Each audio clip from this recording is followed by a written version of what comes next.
I ain't heard about K Shorty and Julio, and all this stuff in a little minute. Ever since Julio got killed, all that shit done died down. K Shorty tells the judge the detective is lying. Man, this is the same nigga who got his girl killed. I think he had snitched on somebody. I don't know. He just now popping back up, and there's always some jail shit.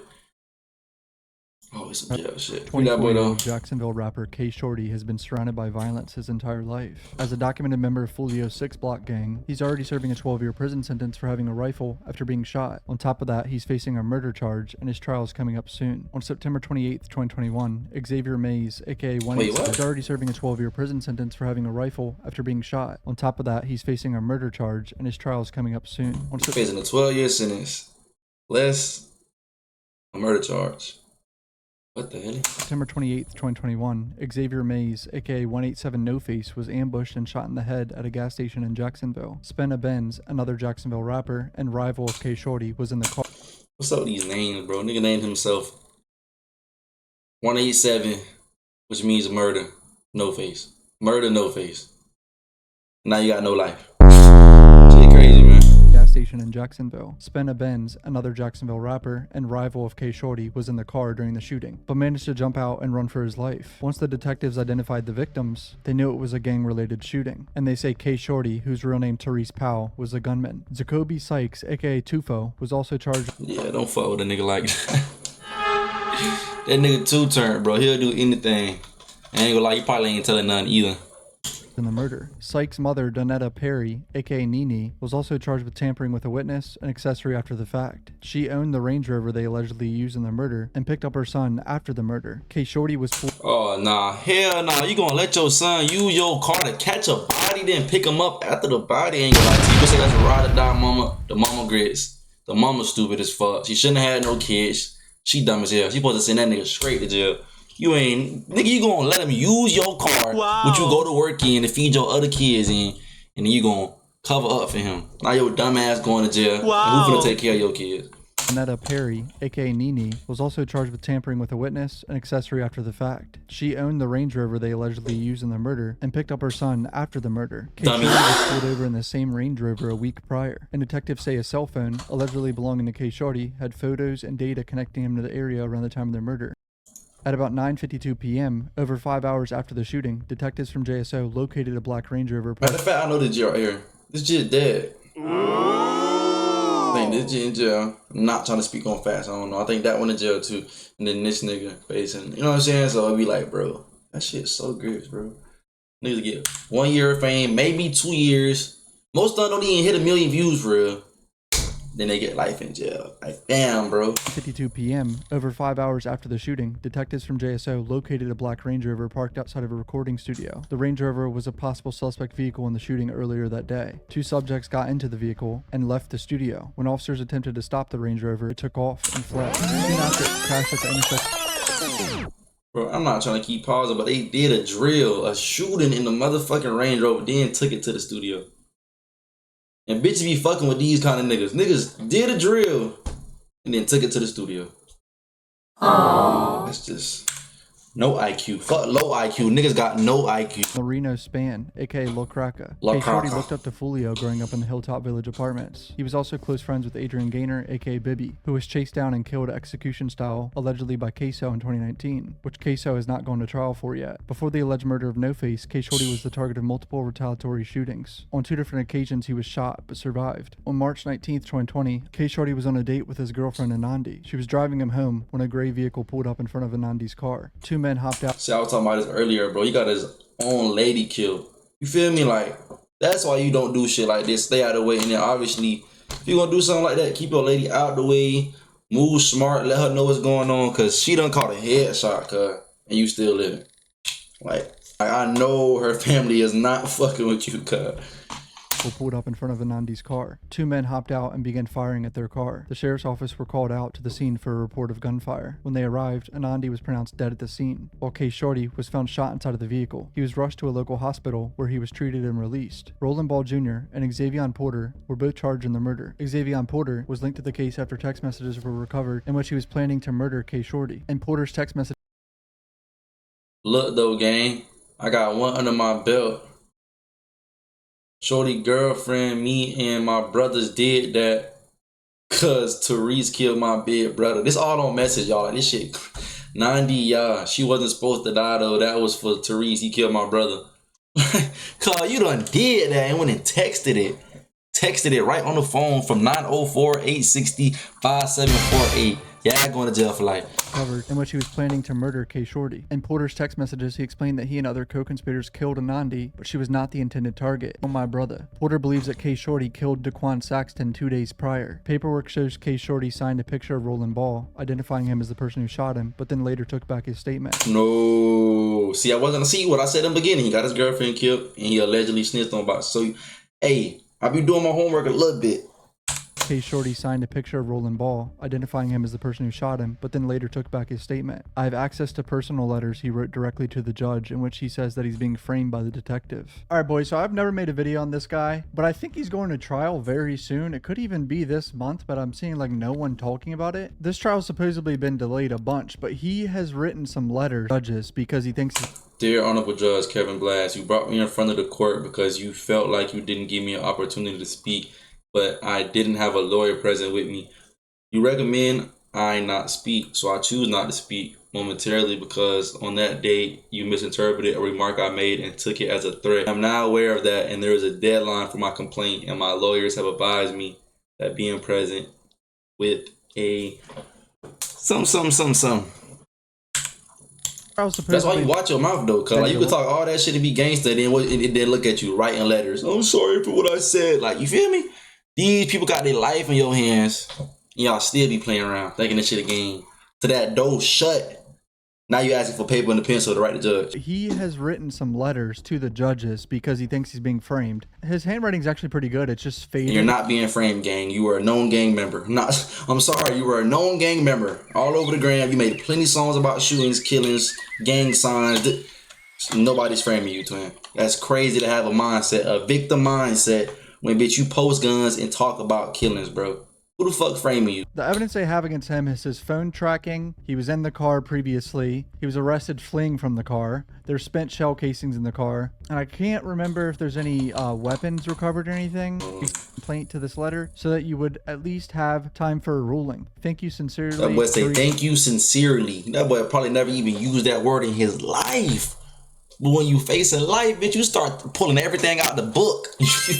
Y'all don't do shit like this, bro. You know what I'm saying? If you're going to do something like this, don't make a song about it. And don't post videos on Instagram about it. Because this will be your ass right in the judge, begging for forgiveness. Ain't nothing wrong with it, bro. You know what I'm saying? You want to come home, but it's like, you know you're not coming home. Your Honor, I brought it across my attorney yesterday on how the state is relying on tainted evidence to convict me in trial. Lead Detective Howard Saunders is responsible for this and is intentionally creating this tainted evidence to help build a case. I've looked into the arrest affidavit, which is a conclusion of evidence the state has presented. It shows reasons for probable cause number 1, a phone ping. Saunders testifies that the particular phone that's reasonable for ping on the scene belongs to me. Now, AT&T Mobile states this phone attached to the number provided by Saunders has no subscriber.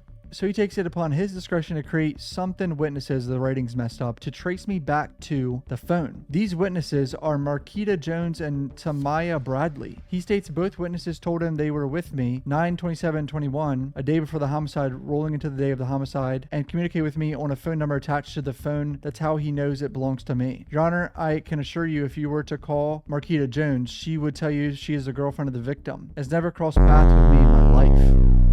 What? Hold on. So this girl, Marquita Jones, and now he's saying he's never even met her. And why would he be with her? Because she's the victim's girlfriend. What? That actually does make no sense if that's true, but... That's what I'm saying. Because don't niggas hang with they ops girlfriends? And then both of them hoes said y'all was with them the day before y'all did that. Y'all hang around bitches while y'all doing shit like this too. So it's just like, the shit look cool from the or he's talking to his ops girl, which apparently is a very common thing I've seen in other cases. Bro, everything I'm saying is just saying, right? That's what I'm saying. Like, that's common as fuck for a bitch to hang with a op girl. Like, what are you talking about? I don't get off like that, but you trying to say that don't make sense. Oh, that's... Yes, bro. These crackers is not dumb, bro. Sorry, these policemen are not dumb. You know what I'm saying? Y'all be trying to act like y'all smart as hell. Y'all not. Y'all not. Y'all wouldn't do half the shit y'all did if y'all was smart. which she shouldn't have to say because Saunders contradicts his testimony in his incident report by saying, Markia Jones at my office, she told me that an unnamed friend told her that she saw an Instagram live from Juju in which he claimed responsibility for the homicide. Miss Jones recognized the name K Shorty, referring to me, and said it was someone who Xavier mentioned in connection with a dispute between neighborhoods. In other words, she doesn't know me, and she only knows of me because I hang around people she hangs around doesn't like. So that's clearly a false intentional statement by the detective, followed by the second witness, Tamaya Bradley's testimony in deposition saying she knows me, but doesn't recall saying that or recognize any number from me, which means Saunders was granted a search warrant with false information followed by more false allegations. So what I'm getting from this, I'm not gonna lie, he keeping his shit together. It do sound kind of believable, but it's like end of the day, y'all was in the car that the shooting was in. People are saying that you claim the body. So my thing is, cut you grits, bro. Go ahead and turn to a Muslim. You know what I'm saying? Go ahead and get them 3 meals a day. Get your little workout in, join the gang or some shit, because you're not coming home, brother. Better get a boyfriend or some shit. It's over with. I have a feeling this judge is going to read this and be like, dude, this is all for your trial. This judge ain't going to give a fuck. He's going to be like, dude, I'm sorry. But like I'm saying, it's over with. This is good, though, but it's over with. Everything you saying is really like you just trying to argue. It's not even like you bringing no real argument, no cause. You just saying shit, bro. So witness saw an arm come out of the car. Wow. I wonder if they didn't cover up their arms and tattoos were shown or something. This witness must really remember what they were wearing or what they looked like. I don't know if they had masks on or not. Saunders knows this, but without saying this was a possible murder weapon, there's a strong possibility he would have never been able to get an arrest warrant with no material evidence, or he just wanted his case to look stronger than what it was. Either way, Your Honor, this violates my due process rights and my right to a fair trial, especially when the state plans on using the detective and his unit to testify against me in trial when they are corrupting this case. The Range Rover that was used in the murder, he was pulled over in it, apparently 9 days before. Let's see what his defense is here. Yeah. He knows due to a field report documented by an officer, but I received the reports and didn't find that anywhere. And during depositions took by my last defense attorney, Tom Murphy, he asked Detective C.E. Hogue, what's the report number? And instead of him answering, he intentionally speaks about who he thinks was in the car, and the attorney forgets to redirect him back to the question. Interesting. So a missing report apparently, and this detective intentionally didn't answer the question or something. Lastly, in the search warrant, he says, referring back to the phone, inside the phone there is a picture of someone's lap with a keychain hooked to the belt loop and a holster he believes that is concealing a firearm. He testifies that this picture was took at Tamaya Bradley's house and is also the crime scene. When he realizes that he makes it seems like he's talking about two different photos, but when he gives a description, it's the same photo. He says in photo you can see a glove box, which is not true, and says it indicates the person who believes is me is sitting in the passenger seat. So this I get what he's saying. When you try to make a clear point with them, he just beat around the bush and kind of like finds ways to make you look even more guilty. But that's just why you don't do shit like this, cuz, because you're not stronger than them white folks. Your gang ain't finna help out. Your dogs can't break you out. So it's like, that's why you just don't be in situations like this, cuz, because when it come down to it, the females is going to tell on you. You know what I'm saying? Your dog is going to tell on you, and all the shit you posted and rapped about, definitely going to tell on you, cuz. And I'm pretty sure your mama, your girlfriend, family, definitely gave the police some information on your ass because you got her killed. So it's like, there was no witness who saw a handgun out of a passenger window due to depositions, and he says Detective Garriga identified me as a passenger of the suspect vehicle when it fled, but Detective Garriga states that this isn't true. The only person he identifies is Loreno Span. Ooh, LaCraca. So he's saying he was never identified in the car. He's saying, hey, y'all ain't see me, but you seen my homeboy. Come on, bro. At this point, you're doing anything, cuz. Even though he was arrested with Span after running from the car, but no. Exactly. You're gonna say they didn't correctly identify me, but y'all got arrested, what? A street over from the stolen car? Go in there and say, I'm guilty. Straight up. And just get whatever they give you. You playing in a face cut, they gonna get you at double time. Like, stop playing in them people's face, bro.